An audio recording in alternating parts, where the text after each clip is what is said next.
Hello guys, welcome back to my channel @Doctor Study. Guys, this is Manjeet and आज के video में हम बात करने जा रहे हैं हमारे रोग निदान पेपर 2 के व्याधि सीरीज में नेक्स्ट रोग दैट इज द विषाद रोग के बारे में। इसमें हम लोग विषाद रोग जो है according to the NCERT syllabus MCQs के लिए बस पूछा जा सकता है, तो उसके अकॉर्डिंग हम इसके थोड़ा सा इंट्रोडक्शन और जो चीजें पूछी जा सकती है उसके अकॉर्डिंग बात करेंगे। विषाद रोग है, ज़्यादा क्लिनिकल प्रैक्टिस में भी उतना इंपॉर्टेंस देखने को नहीं मिलता, थोड़ा मोड़ा चीज़ें देखने को मिलती है, इसलिए उसके अकॉर्डिंग ये क्या होने वाला है, छोटा सा टॉपिक होने वाला है। तो चलिए स्टार्ट करते हैं। सबसे पहले हम बात करेंगे विषाद रोग में विषाद रोग की व्युत्पत्ति के बारे में। तो बोला गया कि वि उपसर्ग पूर्वक साध धातु के कत प्रत्यय लगने से विषाद शब्द की उत्पत्ति होती है। ठीक है, जो वि उपसर्ग है उसमें जब सात धातु के साथ कत प्रत्यय लगता है तो वहां पे विषाद की उत्पत्ति होती है। अब जो विषाद है उसका अर्थ होता है अवसाद युक्त या फिर उत्साह से रहित होना। अवसाद का मतलब क्या होता है कि उत्साह न होना। ठीक है, उत्साह न होना को ही हम लोग क्या कहते हैं, अवसाद कहते हैं, और विषाद का मतलब ही होता है अवसाद युक्त होना।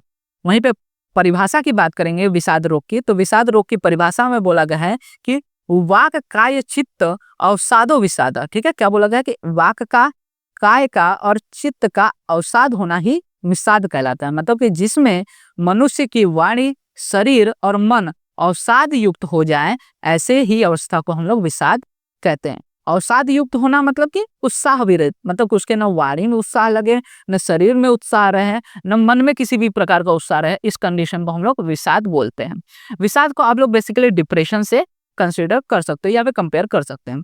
आगे बोला गया कि असिद्धि भय द्विविधेषु कर्मशु साधो अप्रवृत्ति ही विषाद। मतलब कि जिसमें कार्य में सिद्धि न होने के भय से कार्य में अवसाद या फिर अप्रवृत्ति हो उसे विषाद कहते हैं। मतलब कि कोई भी कार्य अगर वो कर रहा है और उसे ऐसा लग रहा हो कि इसकी सिद्धि नहीं हो पाई, इस प्रकार का भय अगर रहे जिसके कारण वो कार्य को अच्छे से नहीं कर पा रहा है, कार्य में उसके उत्साह नहीं उत्पन्न हो रही है, तो उस कंडीशन को हम लोग विषाद कहते हैं।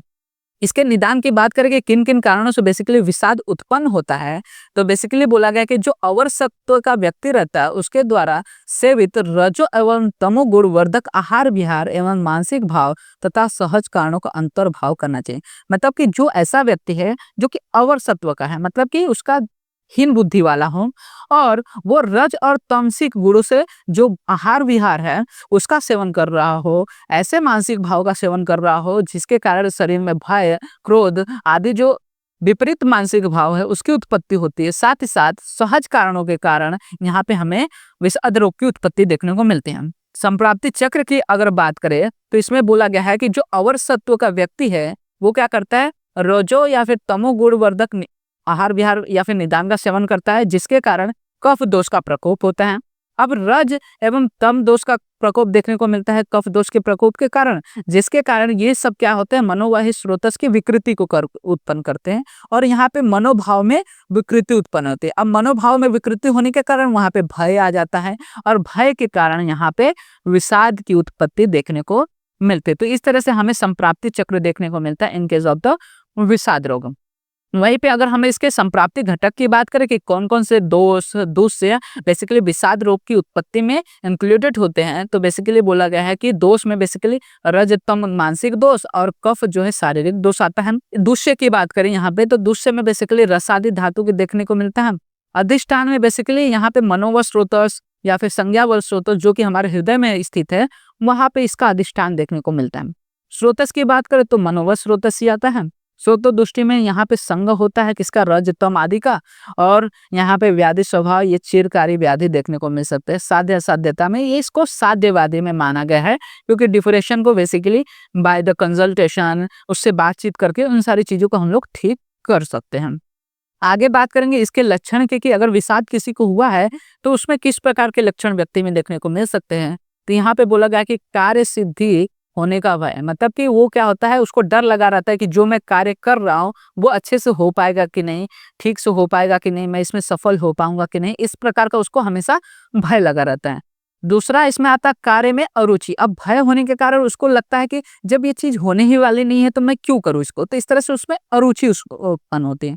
साथ ही साथ उसको लैसिट्यूड दैट इज द अंगसाद होता है, शरीर में थकावट लगी रहती है, उसका किसी भी चीज में कार्य में मन नहीं लगता और रुचि होती है। अब मन न लगने की वजह से, थकावट होने की वजह से खाना खाने का भी उसकी इच्छा नहीं होती और वो हमेशा दुखी स्वभाव का होता है। उसके चेहरे पे उसके जो प्रभा होती है वो हमेशा डाउन लगती है, वो हमेशा दुखी लगता है।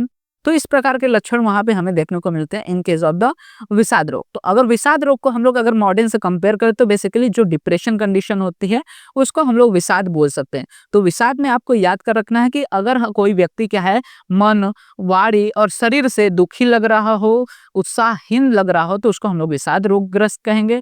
निदान में वही कि रज और तम युक्त आहार विहार करने के कारण यहाँ पे जो मानसिक विकार उत्पन्न होते हैं उसको ही हम लोग विषाद कहते हैं। व्याधि घटक याद रखने और लक्षण याद रखने, तो ये सारी चीजें हमें देखने को मिल सकती है इन द विषाद रोग। ज्यादातर चांसेस रहते हैं विषाद रोग से आपको एमसीक्यूज ही पूछते हैं और एमसीक्यूज भी बहुत रेयर रहते हैं। तो आपको क्या करना है कि बस कम से कम आइडिया रहना चाहिए कि विषाद रोग क्या होता है, क्योंकि हमें क्या करना है सिर्फ एग्जाम के लिए प्रिपेयर नहीं करना है, हमें क्या करना है हमारे क्लिनिकल प्रैक्टिस के लिए प्रिपेयर करना है। तो हर एक चीज के बारे में कम से कम आपको थोड़ा ना थोड़ा नॉलेज तो रहना ही चाहिए। तो होप आपको विषाद रोग अब क्लियर रहेगा। फिर भी अगर कुछ डाउट है तो कमेंट सेक्शन में जरूर मेंशन कीजिएगा। मैं ट्राई करूंगा कि फर्दर वीडियोस में जो व्याधि बात करने वाला हूं उनको और अच्छे से इलेबोरेटली आपको समझा सकूं। साथ ही साथ चैनल को सब्सक्राइब जरूर कर लीजिएगा, क्योंकि आगे भी फर्दर ऐसे ही व्याधि से related, second year related, third year related जो भी सब्जेक्ट्स हैं उनके वीडियोस यहाँ पे अपलोड होने वाले हैं। एंड वीडियो अच्छा लगा हो तो वीडियो को लाइक एंड शेयर जरूर कर दीजिएगा, जिससे सबको इस वीडियोस का बेनिफिट मिल सके। एंड आप हमारे इंस्टाग्राम एंड टेलीग्राम हैंडल्स को भी फॉलो कर सकते हैं, जहां पे आपको वीडियोस रिलेटेड, नोट्स रिलेटेड, साथ ही साथ बीएमएस रिलेटेड जो भी एमयूएचएस रिलेटेड या फिर एनसीएजम रिलेटेड अपडेट्स रहते हैं वहां पे आपको प्रोवाइड हो जाते हैं, जिसका लिंक आपको वीडियो के डिस्क्रिप्शन में अवेलेबल हो जाएगा।